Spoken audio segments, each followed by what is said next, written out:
Thank you very much. I'm John Micklethwait, the Editor-in-Chief of Bloomberg, and it's my job to moderate the session, which is Economies Beyond the Shock Cycle, although I think pretty much every economy is in the shock cycle at the moment. And some sessions, I think, don't really need much of an introduction. I think in some parts of the world, and we have some examples on the stage, the idea that your economy, your government, even indeed your entire country could be turned upside down by a shock has always been a persistent threat. And we have some countries here which have lived with that. But what's interesting about the current world is you have places that perhaps never imagined that they could suffer a shock, who now see themselves as living under the volcano, if you want. In the era of COVID, the era of Donald Trump, I think we can all agree virtually everyone is in a state of play when it comes to shocks. There are a few more stable countries in the world than Denmark, but I think things have been rather rough for them recently. So how do nations build economies that can endure geopolitical disruption and sustain long-term progress? What do you need to do in terms of fiscal stability, human capital, digital innovation, and so on to withstand future shocks? I'm going to introduce our four excellent panelists. We have, right next door to me, we have Edgars Rinkēvičs, who is the president of Latvia, which we were just discussing. Then we have Rebeca, Grynspan, who's the Secretary General of the United Nations Conference and Development, better known as UNCTAD. Beyond that, we have Amer Bisat, who's the Minister of Economy and Trade of Lebanon, and also a long veteran of the private sector. And finally, at the end, we have Ahmed Shide Mohamed, who is the Minister of Finance for Ethiopia. You're all very welcome. I should say, as one piece of housekeeping to those people who are following on the streaming channels, that if you are sharing about this, you should apparently use the hashtag WEF26. I said to the panelists that I would begin with the same question to each of them, which the idea is we will keep it rather brief, but there is many kinds of shocks that different countries can go through, but I wanted each of you perhaps to say what you thought the biggest shock your country had been through, slightly different in Rebeca's case, and then secondly, what is the one you were most worried at the moment? And then we will start a general conversation, and I should stress this is a general conversation, so it's not one with long prepared speeches. President. Thank you very much. I think that we are really coming from very different countries with very different backgrounds and experiences, but let me say that one shock that I definitely want to mention was actually the transition of Latvia from the Soviet-style economic model to free market. I think that back in the 90s, when many reforms had to be introduced, when the way of thinking had to be changed, that was quite a profound shock, but also quite an opportunity. And then, of course, we became EU member back in 2004, and then we realized that actually the learning curve has not ended because we went through the financial crisis of 2008-2009 in a very, I would say, complicated way through also very painful reforms. When it comes to the present situation, what's the shock that we are going through? Let's face it, that's Russia's aggression against Ukraine. And actually now, as we see the world as we knew from the end of the Cold War is ending. We are in a, whatever it's called, process of rupture or process of transition, but we know that something new is emerging, and to figure out where you are as a small nation, both from security and also from economic point of view, is something that probably the decision makers back in Riga, not only in Riga, are currently trying to figure out. Rebeca. Well, remember that I was in government for a long time. Yes, that's true. And I was part of the team that negotiated our debt in the 80s, in the lost decade of Latin America. But I won't talk about that. I think that the major shock I had to deal with is the Black Sea Yes. initiative. You know, when trade was stopped, when we had to preclude a really food insecurity crisis in the world because prices were increasing incredibly in the markets, and so restoring trade for Ukraine to be able to export was really the solution, and we did. We were able, I was part of the group that negotiated that, and we were able to bring down, restoring trade, we were able to bring down food index prices in 23%. Think that every 1% increase in the food index is 10 million people below the poverty line. So 23% down really precluded an insecurity crisis in the world, a food crisis. What I fear most, you know, coming, a silent crisis, that is the debt crisis. The debt crisis, yes. 3.4 billion people are living in countries that are spending more on servicing the debt than on health and education. They don't want to default on the debt, but they are defaulting on development because nobody is helping them, you know, to have the development and the debt being paid. And so this is my major fear. Bisat, thank you. It's amazing to follow Rebecca because literally I'm going to say something very similar. It is the traumatic experience of Lebanon, absolutely traumatic, devastating, was the financial crisis of 2019, which came as a result of precisely a buildup of debt and an unsustainable amount of spending that was just unsustainable, and it led to this massive explosion of debt that eventually led to what is known as a sudden stop. Nobody wanted to lend us anymore, and the economy completely collapsed. They collapsed in a way that is unprecedented, like 80% drop in nominal GDP, 95% drop in the currency, massive rise in unemployment and poverty. I mean, it's a defining moment in the country, and we're spending the last 6 years trying to live through that traumatic experience. What worries me is the repeat of this elsewhere. Right? I mean, it's some sort of a piece of information that people don't focus on, is that the prosperity that the global economy has gone through in the last has been a record, except for the period between COVID, which was an externally led shock. The global economy has been growing non-stop since 2008. It's the longest recovery. That recovery has led to significant amount of excesses. There's enormous amounts of debt that is being created, that is accumulating, both in developing countries but also in developed countries. My nightmare is that a repeat of that story occurs as well, is that we'll wake up a few years from now and realize we've spent much more than we produced, and we get a similar kind, God forbid, obviously, the Lebanon hopefully it's an extreme case, but we get a similar situation. Mr. Mohamed, your chance. Both. What is the shock that you have lived through that has been the worst, and what do you fear now? Thank you very much.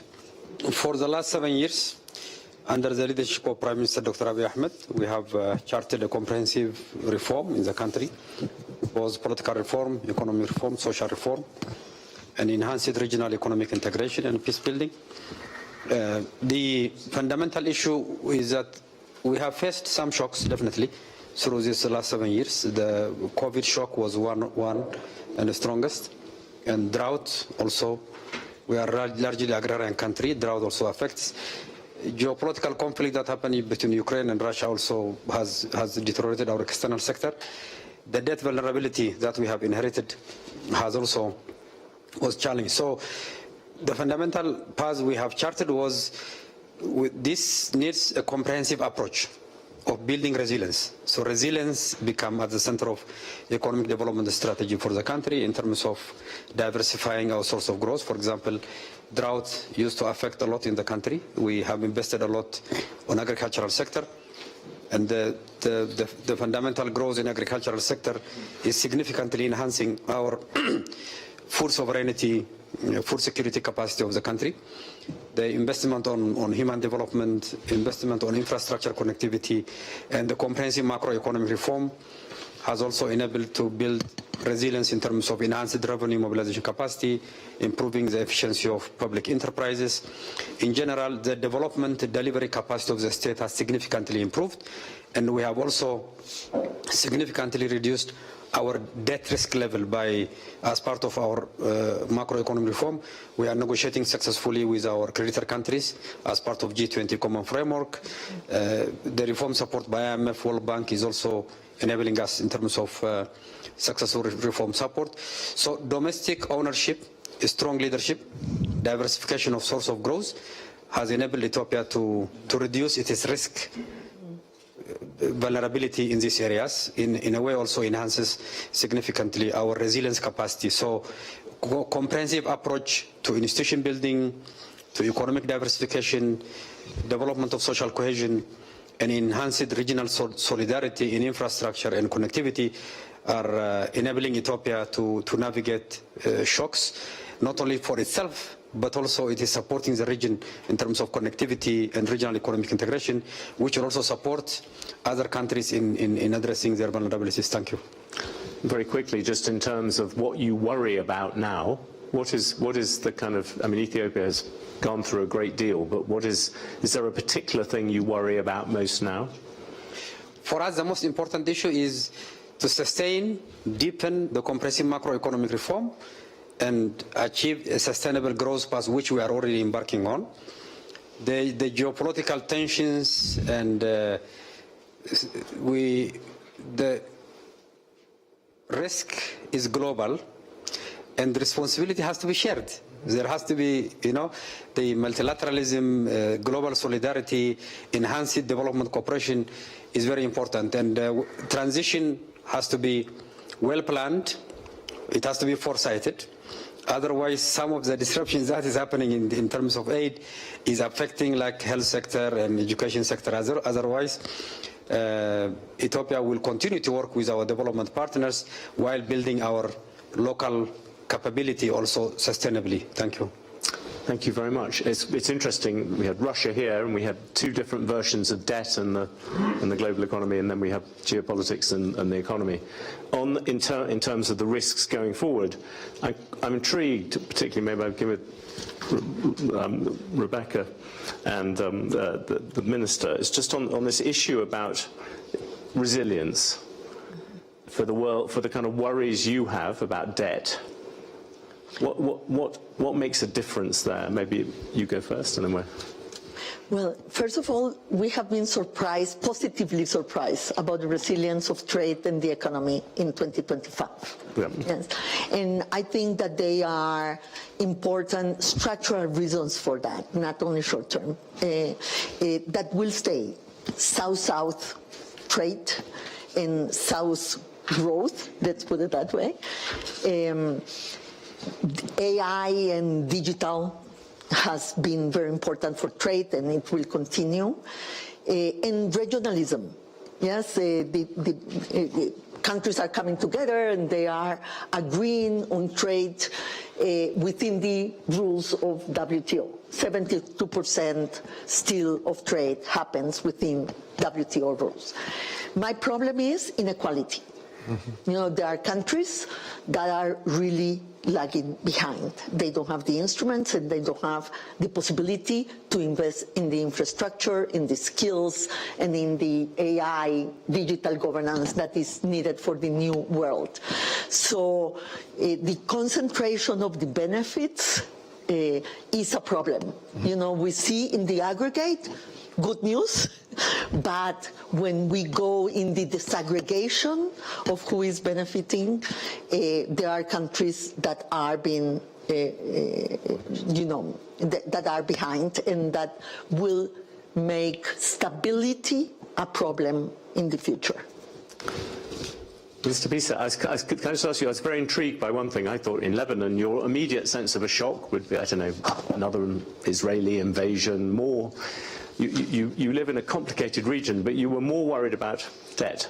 I am, because at the end of the day, a small open economy like Lebanon, like most countries, including Latvia, Costa Rica, Ethiopia, we're all small open economies. We depend on the world, right? And sort of the metaphor in my mind, the image in my mind is that we're living in the world right now. I hate vulgar images, but we're going to use them anyway, like a bicycle. So long as we're moving, everything is fine. Like we can actually get out of the imbalances that we have. But the minute we stop, the minute the bicycles stop, we fall, right? And the question to my mind is, literally, the global economy, especially the small open economy, are fine. The pleasant surprise that Rebecca's talking about is happening because the global economy keeps on chugging along, doing quite well. The fear is that it stops. Right, and then this question to me is this really raises the question where is it going to continue because of technology, which seems to be the case. Technology seems to be an amazing driver of growth at this stage. Right, that would be the good story that we can live with. Technology developing, allowing us to adjust to the trade shocks, to the changing global order that we're living in, or God forbid, the trade disruptions eventually come home to roost, and the bicycle stops.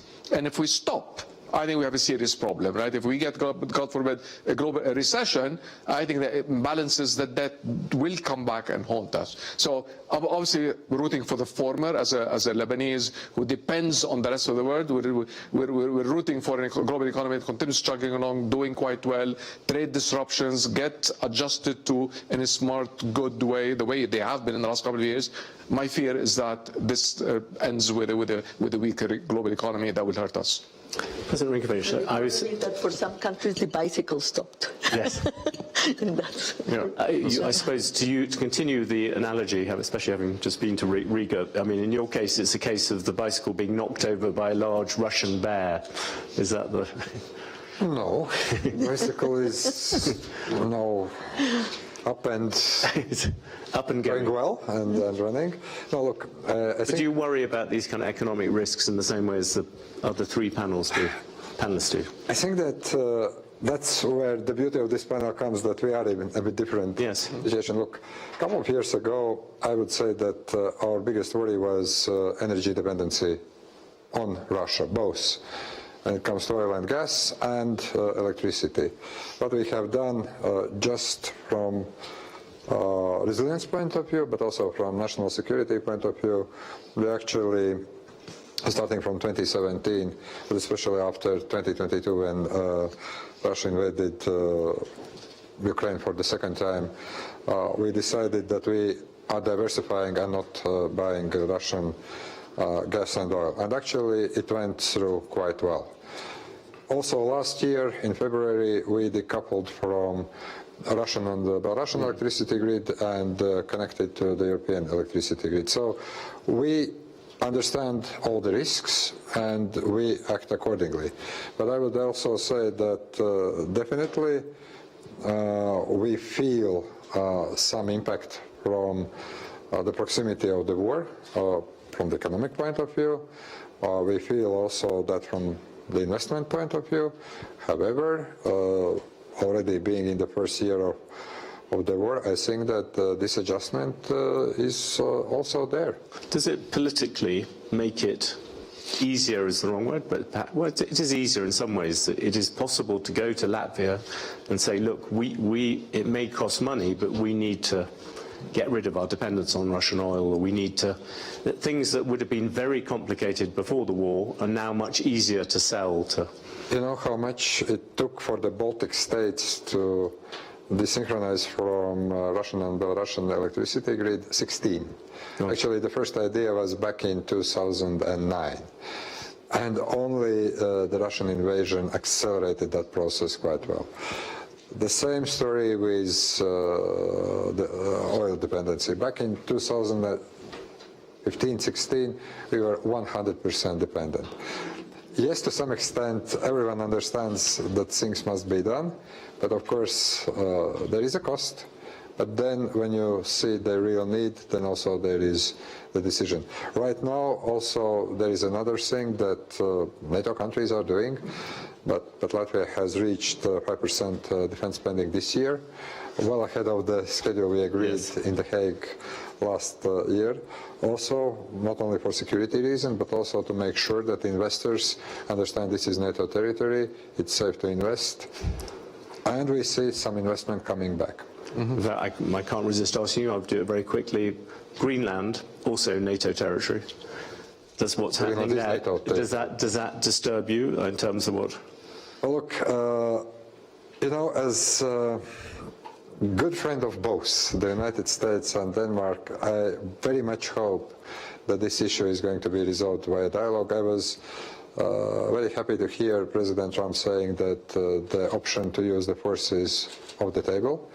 I very much hope that we can address those concerns that the United States have through the collective defense framework within NATO. I know that ambassadors, NATO people are working on that, but definitely I also hope that we have had already cases, some disagreements within the alliance, if you look back to 1949, that even if currently there seemed to be a very, very harsh rhetoric, we will be able to find the agreement where Greenland is being part of Denmark, is going to be part of Denmark, and the legitimate Arctic security concerns, security issues will be resolved. My apologies to the other panelists. It's difficult not to ask at the moment. Maybe that was for your article. I have, well, tomorrow I have to interview Mark Rutte. Minister Mohamed, all the same, that go back to the world in which the President was describing, the ability to take the population with you. In Ethiopia, you've had all kinds of shocks. You've had all kinds of both financial and political problems. But the sort of reforms you're talking about, and you very eloquently described, how easy has it been to persuade people in Ethiopia that you need this resilience? It's our capability which is going to last with us. What we have learned in recent times is the holistic capacity in all fronts, in institution building, on diversification of source of growth, making public sector more efficient and to deliver is very important. And Ethiopia is a big country in terms of population. It's 130 million. Huge country. It's fast-growing economy. With the current macroeconomic reform, we are addressing development challenges of the country, but the shocks and the risks are global and regional, and it affects all of us, whether it is disease or climate or geopolitical tensions, whether it is trade disruptions, whether it is declining ODA, and global solidarity on the sustainability agenda is all very important for us. And thanks to our sustainable and predictable development partners, but the countries like Ethiopia, which is coming out of challenges, going into sustainable development, is building big market for the region as well. For example, Ethiopia is a country which is neighboring a lot of countries in the Horn of Africa. Our major investment like infrastructure or energy generation are also supporting our countries. We are exporting energy to Kenya, we are exporting energy to Djibouti, to Sudan. Most of our transport networks are very much linked to our neighbors. Ethiopian Airlines is doing a fantastic job in terms of connectivity regionally. So this is also increasing resilience at regional level as well. But since the risk is global, there has to be shared responsibility as well, and that shared responsibility has to be predictable, and when there is even a shift, there has to be proper transition. So I think predictable global environment is very important for countries like Ethiopia in terms of successfully moving forward with our reform agenda, which is building our resilience, our capability to respond to shocks, whether it is domestic or international. Last year you had, I think, the opposite to predictability, in the sense you suddenly had massive cuts in aid, which you talked about, and you had the seesaw of tariffs and things. Is that the main thing you want? You just want to know what the rest of the world wants from Ethiopia? What we want is support to our diversification and resilience agenda, so that we sustainably build our own capability. So it's not charities, it's an investment.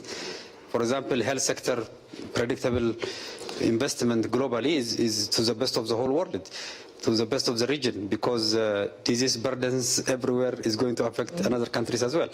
So I think the shared solidarity and win-win global development is very important. I'm going to come quickly now, Bisat, and I'll come to Rebeca. But it strikes me, if any country in the world, out of all the countries I've visited, resilience is what one associates with Lebanon, because you seem to have had every single thing thrown at you. Ethiopia's also had a lot. When you look at what made Lebanon, or parts of it, extremely resilient, things like the private sector, what do you think was the key? I'm going to give you a bit of a secret. Lebanese hate the word resilience because it's become associated with, they can take more shocks, let it be. Yes. But the reality is there is something, and there are a bunch of other economies. I mean, I think Costa Rica is as well. I mean, there's a number of small open economies, and if you look at them, and I'm overly generalizing here, but if you look at them, there's certain basics that has allowed the ability to absorb shocks and turn extreme negative shocks into something that we can live with and survive with. Right? One of which is the markets do work. Private sectors do tend to absorb shocks quite well, allowing the private sector to play an important role. Having them as being, I mean, Lebanon, unlike the rest of the region, has an extremely weak public sector, but an extremely strong private sector. The rest of the region has the complete opposite, by the way. So having a private sector that is dynamic, strong balance sheet, entrepreneurial, diversified, is quite important. Second is the what we call the je ne sais quoi of Lebanon, the soft capital of a country, right? In our case, it's the languages, it's the external linkages and connectivity. It's an unbelievably large diaspora that is quite strong, that we're able to use quite well. Again, other countries have a similar model. Armenia being a good example of that, Greece, right? So that's the second thing that I think has allowed us to prosper. And third, I mean, in our case, it's also luck. It's where we are we're in a region what happens in the Gulf matters a lot to us, and the Gulf is going through an extremely positive, transformative moment, right? That has been helping us because of our linkages to them. So part of it is strong private sector, strong soft capital, and luck. I'm going to come sometime to Riga, which I think is interesting also as an entrepreneurial centre. But Rebeca, you look at all this frequently, and you also have the Costa Rica experience. What do you see that keeps economies being resilient?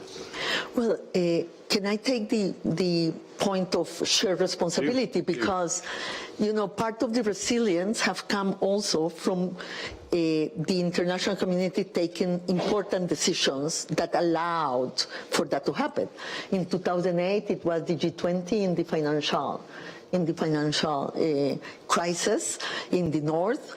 In the COVID, it was the common framework. Yes. And the SDRs, the special drawing rights.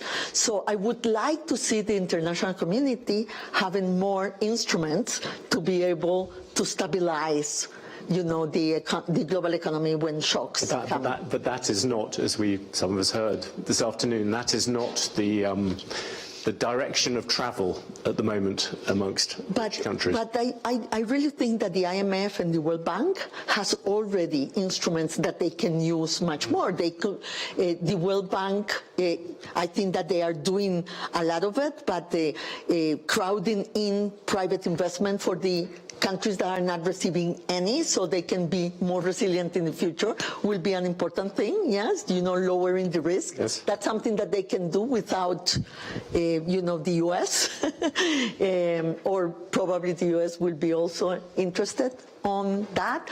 And the IMF too, you know, they can really do better in terms of the quotas and the emergency lending that when countries enter into liquidity crisis, so debt won't come as a crisis to those countries. That they can do, and that will give a lot of resilience to the world. And they can do that despite all what we heard today. And with respect to the countries, I really believe that the resilience of the small and medium-sized countries come from the interdependence. You know, alone they don't have any resilience. You know, they need the world to be resilient. They need the trade and they need the investment. So a country like Costa Rica cannot have any resilience if the world will shut down to Costa Rica. Yeah, we will collapse. Yes. So, and can I say just one more thing? Social cohesion inside the countries sometimes help a lot. When we were in the crisis of the 80s, it was the institutions of the country, yes, and the capacity to continue a unified project for the future, what allowed us to be more resilient to the shocks than other countries around us. President, can I put to you, I mean, just to take some of the issues that Rebecca just brought up, and you all did. Soft capital, you know, Riga, as I said, was famously one of the great trading centres of Europe, and yet it was very suppressed during that, I would argue, during the Soviet Union. You have this issue about regional integration. You've got the Baltics, and you've all been very open on the whole about how important is that to you. And then finally, this issue of social cohesion. It's very obvious that you have divisions between Russian speakers and non-Russian speakers. Explain resilience against that. Oh, those are three questions I will try to now cover. Yes, sorry, yeah, two. And it's very dangerous to talk with you because you know Rika quite well. So I have to be then factually accurate as well. But frankly, you know, I very much agree that small and medium countries are to some extent resilient because they are part of wider trade network. For us, it was obvious after we regained independence from the Soviet Union that we must join the European Union as one of the largest trading blocs in the world. It took some time, it took some quite adjustment, and of course in the current world with so many challenges, and also during financial crisis, during COVID crisis, also during all the geopolitical turmoils, this kind of belonging to one of the largest trade, political, economic blocs for a small country like Latvia, I would say is a blessing. Well, sometimes, of course, we would love to see some policies in Brussels in a bit different way, but that's life. On the kind of cohesion issue, well, I think that what we are seeing, and to some extent I would say, and it's not only the Latvian issue, that's a broader issue, the COVID years, the financial crisis, now the geopolitical turmoil and the war, has brought many cracks in the cohesion. It's not only about, you know, ethnic issues, it's actually about way how sometimes the governments are trying to take into account very different points of view. With social media, now almost everyone is a journalist. Everyone can pass his or her message.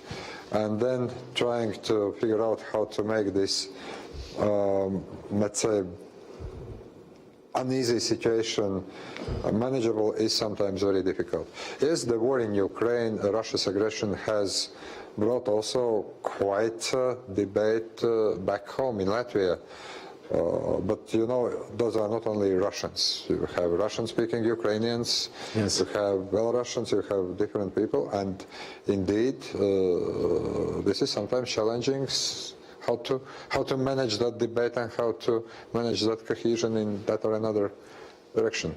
Can I ask you, it's interesting, all of you at different times mentioned different versions of technology and how that impacted. I'm going to throw this at Rebeca first, because then you could think about it for the other countries. But if you talk to most people in Davos this year, you have this immense thing of artificial intelligence, which seems to offer great hope, maybe improving agriculture in Ethiopia, maybe improving the delivery of medicines in many different parts. But actually, in terms of shocks, you've also got people here saying, I interviewed the head of Anthropic yesterday, you know, he's talking about 50% of entry-level jobs disappearing within 5 years. And that, white collar, that is going to be a huge shock coming towards us. So maybe, Rebecca, do you want to say something about that? And then I will come to each of the three more national, if I could put it. I don't have a clear answer there, I have to admit, because on the one hand, the new technologies have an enormous potential. yes? Yeah. And when you read a little bit of history about technology, every time a new technology that is widespread, comes, there is this fear that it will destroy employment, and at the end, we don't see that in aggregate terms that happens. But what is true is that large sectors lose. And maybe the question is, what are we going to do with the ones that lose so we can raise all boats? Yes. And many, I have talked to many, leaders in the world, and when I ask them, even in my country, what would you do different? They will say, I will put more attention to the losers. Yes. So maybe this is a call for us to start thinking how we are going to deal with that. Will it be shorter work hours? Because that has happened with every technology. We have shortened the working week. Yes, it is more trading. It is some form of distribution of income, because concentration is very high in these technologies. But maybe that is the big question, yes? We won't be able to stop technology. We don't want to. We want to use it for good.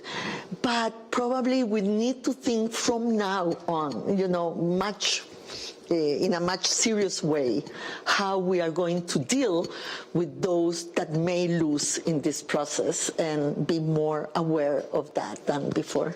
Mr. Bisat, can I come to you next? Lebanon has withstood many things. Can it withstand OpenAI? And by the way, I just wanted to sort of literally reinforce what Rebeca mentioned, because I think, honestly, managing the downside is going to be key, and that's very much her alley, but we did not manage trade liberalization well enough. As a macro concept, it worked through the 90s extremely well. It created the unprecedented prosperity. We did not manage the downside, the deindustrialization in developed countries, the income inequality, the environmental damage, and that led to the backlash that we're seeing right now. And the hope is that the same thing doesn't happen with AI right now. It's going to be a positive. There's no way in my mind it's going to be a positive, but we have to be very careful about figuring out the losers in it. But at the same time, and this is the Lebanon to answer your question on, I think we also need to manage the upside as well. Lebanon is going to benefit from AI. Why? Because it actually makes us better at the things that we're good at. We're good at IP, intellectual property. We're good at, we're educated, we speak languages, we're excellent architects, designers, artists, right? All the things that makes us special, this thing's going to make us even better, right? It could replace us, I doubt it, because there's this soft capital thing that very few countries have. So if we know how to use it properly, I think it could make the creative economy that is the backbone of Lebanon, the high value-added manufacturing that's the backbone of Lebanon, even better. Lebanese architect about to redesign the British Museum, for instance. Let's do it. Ethiopia. I mean, just the promise, some people would look at Ethiopia and say, look, maybe this is a place where AI could allow Ethiopia to leapfrog and to deal with these shocks in a different way. Do you agree with that? But regarding AI, under the leadership of Prime Minister Dr. Abiy Ahmed, Ethiopia has championed early, more than 5 years ago. We have established the first artificial intelligence institute that even at the time, even artificial intelligence conceptually was not mainstreamed. Ethiopia has an institution. That was the foresighted leadership of the Prime Minister Dr. Abiy Ahmed. That is part of the broader digital transformation agenda, digital development agenda, as a source of growth, as well as enablers of all other activities of the economy, in the state, in society, in services as well. So now also we are opening the first artificial intelligence university in Africa, which is going to be which is already championed by the Prime Minister. So we have adopted early artificial intelligence, and we are building skills, institutions, capabilities. In fact, Ethiopia is now facilitating other African countries in terms of sharing its own experience in terms of establishing artificial intelligence institution.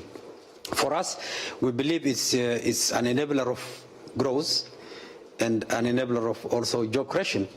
the net effect of job creation, losing of jobs, it depends on the evolution of the economy, what's happening in the economy. If you become more efficient in one sector because of artificial intelligence, you can create also many jobs in other sectors by diversifying your economy. So Ethiopia is moving on the right direction in terms of artificial intelligence capability and in terms of digital development. That is also improving significantly government service efficiency. Digitalization of government services will also enabling us to facilitate more FDI, to facilitate private sector development in the economy, and also in targeting social programs, the national ID program, the digitalization of financial services, financial inclusion. This is also significantly enabling poverty reduction and a development which is widely shared as a result of enabling this technology. Thank you. What about Latvia? I think that, you know, when it comes to all those kind of fears about artificial intelligence pushing out people from jobs, I think we have had those kind of fears back in history, Y2K problem, dot-com economy. The truth is that we see fast developing technology. We see some risks and we do not know where we are heading. What I'm quite confident is that to some extent, as AI is developing, I think we will see some readjustment. And definitely, yes, there are going to be some changes in jobs, but the new ones will appear. And then I also see that to some extent there are various aspects when it comes to artificial intelligence. We look at artificial intelligence as the great economic generator. It helps to make decisions, to design many things very quickly. We see artificial intelligence as a serious risk, also from security point of view, but we also see artificial intelligence, at least as a small nation, also how we can use artificial intelligence to preserve also national identity and culture, because artificial intelligence currently is about big languages and then about small language. So there is variety. From our point of view, we are seizing all the opportunities that we have. We have National Artificial Intelligence Center, and we are trying also to push as much as we can our abilities to stay as much as we can on the top. However, the European Union has some serious challenges. And we know those regulations, we know copyrights, and we also know the privacy laws. And that's where I see also that we are going to have within the European Union a very serious debate whether we keep those or we push more in the development side. And on those kind of issues, is there a coalition of small countries within the EU that makes that a difference? Not yet. I think that we see, we see to some extent some kind of internal competition within the European Union on one hand. On the other hand, we see this kind of feeling that we are losing as the European Union in general, and we have this kind of acknowledgement we must do something. We acknowledge that we must do something, but as always in the European Union, it's very difficult to agree what exactly we should do, and that's how we lose sometimes time. And also the resources. We have sadly run out of time, not least because I think our timing was itself somewhat disrupted by another shock which arrived in a suit from America. But I would like to thank all of you very much. And for me, I think what shocks, even if some of these shocks are invited in from beyond.